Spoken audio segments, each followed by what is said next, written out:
lawsuit filed by Dominion Voting Systems against Fox News.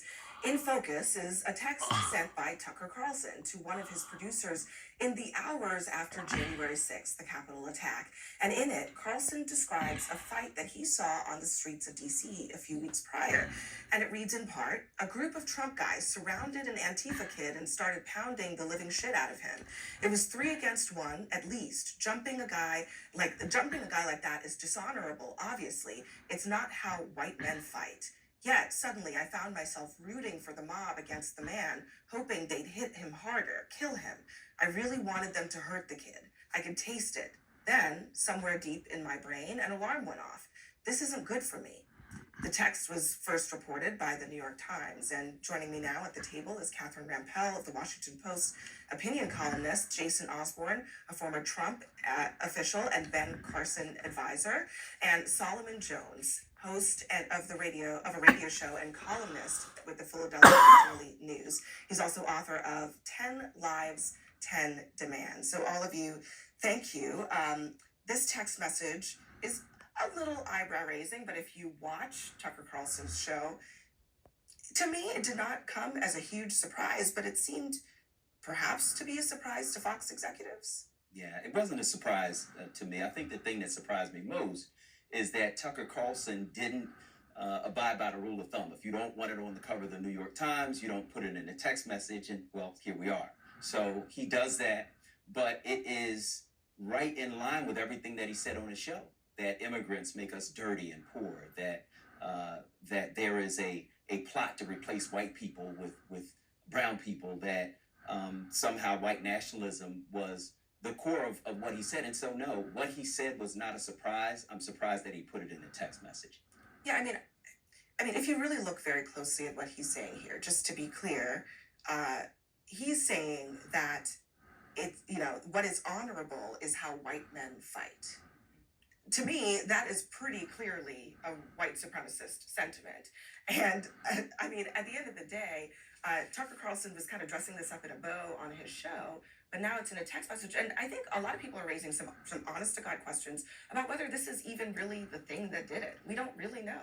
We don't know, and we don't know what else might be out there, but it doesn't quite add up to me that this would be the precipitating event that got him canned just because, okay, he put it in a text message, but he said it on live TV. I mean, not these exact words, but pretty much the same message. So what was the surprise or shock value of this? If you are a Fox News executive, for example, what's different here? It's still bad, don't get me wrong, but the stuff he said on TV was almost as bad, just as bad, which makes me wonder, was this to head off other things coming out? But I guess, when I first saw the text message, I sat there and wondered, how is this so long? Like, who texts those long paragraphs? And then it went from, it was almost like he was giving a deep thought seminar, and this is something that he's going to put in a book, but I'm still trying to figure out what it means by this is not how white men fight. But at its core, I think, to your point, yes. I mean, this is stuff that he says online or on TV all the time.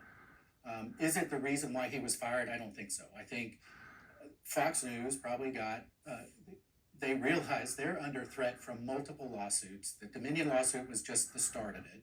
It's only going to get worse as it continues down the road. I think Tucker needs to do a better job of explaining what it is that he means when he says these things about immigrants are bad, that, white men don't fight like this. And to your point on the white nationalism, I mean, I was shocked when he said that there's not a problem with white supremacy in this country. I think Tucker can do a lot of explaining on a lot of things, but the idea that it is dishonorable to jump a guy, right? And that white men don't do dishonorable things, that seems, I don't think I need a dictionary for that. That seems pretty clear to me. But Catherine, you've made a really interesting point about the Fox landscape here. They are inside of a publicly traded company. They have shareholders. They have a board of directors.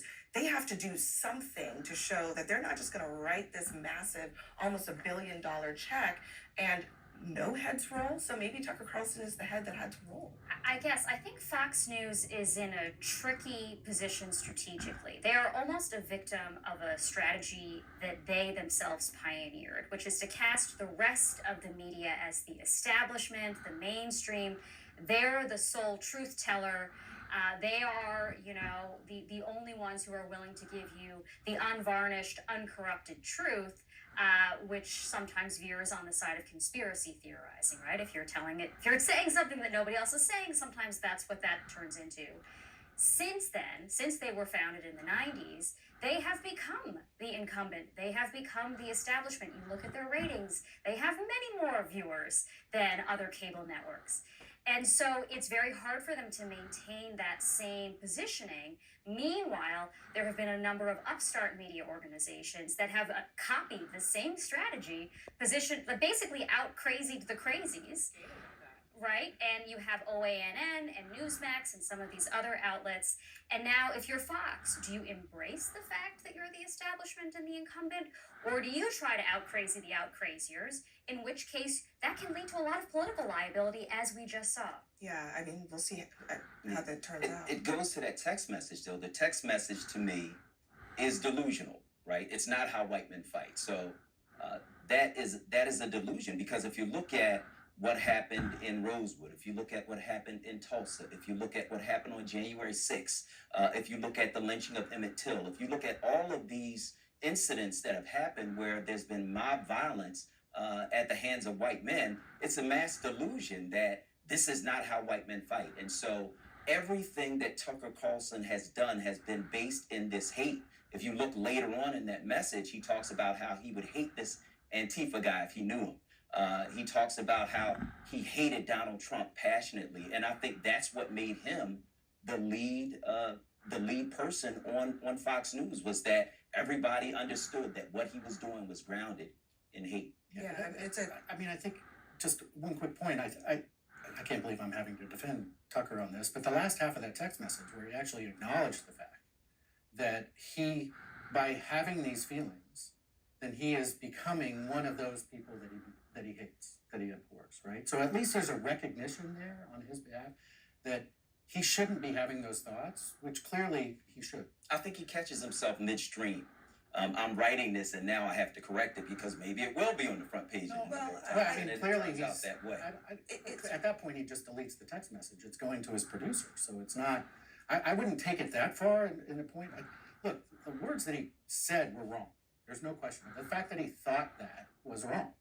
But I think you have to acknowledge also that there was a recognition that, wait a minute, if I'm having these feelings and I'm becoming just like the people that I don't want to be, which is having this hatred towards another human being. But he expresses hate. Yeah, it's not. No, I'm not saying that this would, but to the point that he caught himself, that all of a sudden he realized this is going to be on the front page of the New York Times, that I better backtrack. No, just delete the text message. It's a text message that hadn't been said. This wasn't 2 or 3 text messages in a chain, and then he realized it. I mean, and the fact that it was so long makes me think that he had a lot of time to think about it, to go back, correct it, to fix the syntax, to do whatever. I mean, I'm an author, and I was impressed that he could write a text message that long, and that the text message actually made sense. I think he thought about what he said and knew exactly what he was saying. Well, I mean, I don't know that he knew that this would end up anywhere. It seems like he was texting pretty freely, thinking that all of this would remain private between him and his producers. But now, of course, we see it for what it truly is. And stay with us, because coming up next on CNN Tonight, first it was Whole Foods, and now it's